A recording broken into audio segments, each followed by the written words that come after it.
কোনো মতো নামকে ওয়াস্তে ছবি বানানো এখন ঠিক না। এই জিনিসটা আমি রানিং প্রডিউসারদেরকে বুঝাইতে চাই, রানিং আর্টিস্টদেরকে বোঝাতে চাই যে proper planning, proper budget, proper arrangement ছাড়া কেউ যেন ছবিতে হাত না দেয়।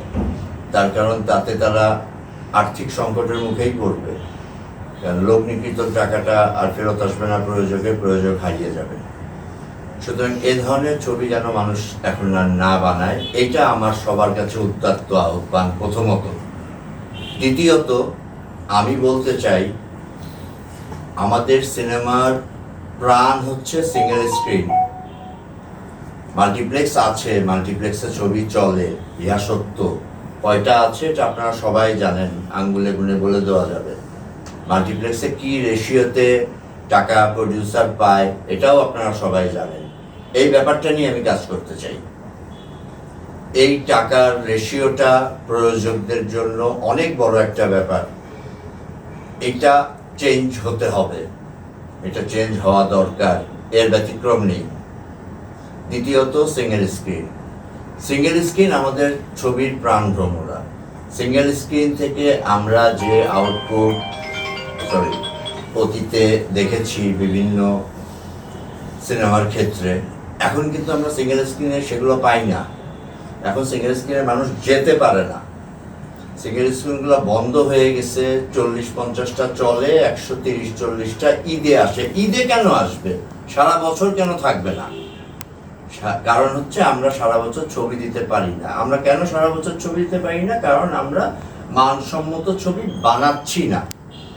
বছরে 2 কি 3টে মানসম্মত ছবি আর বাদ বাকি 7-8টা ছবি এভারেজ ছবি, এই নিয়ে তো ইন্ডাস্ট্রি বেঁচে থাকতে পারে না। মানসম্মত ছবি বানানোর জন্য প্রাতিষ্ঠানিক বিনিয়োগ দরকার। গভর্নমেন্ট চেষ্টা করছে, গভর্নমেন্টের জায়গা থেকে গভর্নমেন্ট অনুদান দিচ্ছে, এটা আপনারা সবাই জানেন। কিন্তু সেই অনুদানের টাকাগুলো কতখানি সদ্ব্যবহার হচ্ছে, we are in doubt, right? আমরা সবাই কিন্তু এটা নিয়ে ডাউটে আছি। কারণ অনুদান দেয় 3 বছর পরও সেই ছবি রিলিজ হয় না। অনুদানের যে টাকা, ওই টাকায় ছবি হয় না। তখন সে একটা প্রযোজক খুঁজতে থাকে, সেই প্রযোজকের কাছ থেকে টাকা নিয়ে ছবি বানিয়ে সেই ছবি রিলিজ দিয়ে সে কিন্তু আর অনুদানের ছবির তকমাটা তখন আর থাকে না। তখন ওটা প্রযোজকের ছবি নাকি অনুদানের ছবি, এরকম একটা বৈষম্য সৃষ্টি হয়। এই জিনিসটা চেঞ্জ হওয়া দরকার।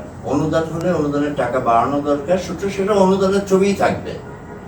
সেখানে যে অনুদান নিচ্ছে সে যেন আরেকটা প্রয়োজকের দ্বারস্থ না হতে হয়, এই জিনিসটা দরকার। দ্বিতীয়ত, সিঙ্গেল স্ক্রিনগুলোকে গভর্নমেন্ট যে স্বল্প সুদে ঋণের ব্যবস্থা করেছে, সেইগুলা নিতে উদ্বুদ্ধকরণ লাগবে। সেই হল মালিকদেরকে সেই টাকাগুলো নিয়ে হলগুলো যেন রিনোভেশন করে, সেই কাজগুলো করতে হবে।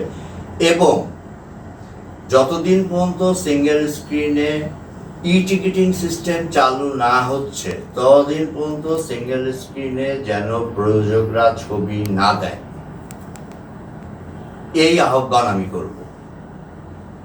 টিকিটিং সিস্টেম চালু না হওয়া পর্যন্ত সিঙ্গেল স্ক্রিনে ছবি দিয়ে টাকার মুখ কেউ দেখতে পারবে না। পৃথিবীর কোনো দেশে এভাবে ব্যবসা হয় না যে 80,000, 90,000, 70,000, 1 লাখ টাকা দিয়ে গেলাম, বাস, তারপরে আমি কত টাকার বেচতেছি, কত টাকা করতেছি, আমরা নোবডি নোজ দ্যাট। এইভাবে তো ইন্ডাস্ট্রি চলতে পারে না। এটা তো একটা বুর্জোয়া প্রথা চলতেছে সেই জমিদার আমল থেকে, সেটাই চলে যাচ্ছে। এইটা কি চাই আমরা? এইটা দিয়ে কি আমার ইন্ডাস্ট্রি বাঁচবে? ইন্ডাস্ট্রি তো মারা যাবে। মারা অলরেডি কমায়, আর বছর 2 যদি এরকম চলে মারা যাবে। সো এই ব্যাপারে আপনাদের সহযোগিতা আমি চাই। আপনারা এগুলো নিয়ে অ্যানালাইসিস ভিত্তিক রিপোর্ট করেন।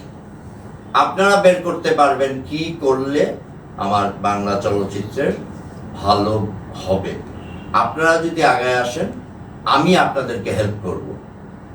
আমি আপনাদের সাথে মিলে কিভাবে কাজ করতে হয় সে ব্যাপারগুলো আমি আপনাদের সাথে মিলে কাজ করতে চাই। আমার ইন্ডাস্ট্রিকে বাঁচাতে হবে, তা নাহলে বাংলা চলচ্চিত্র বাঁচবে না।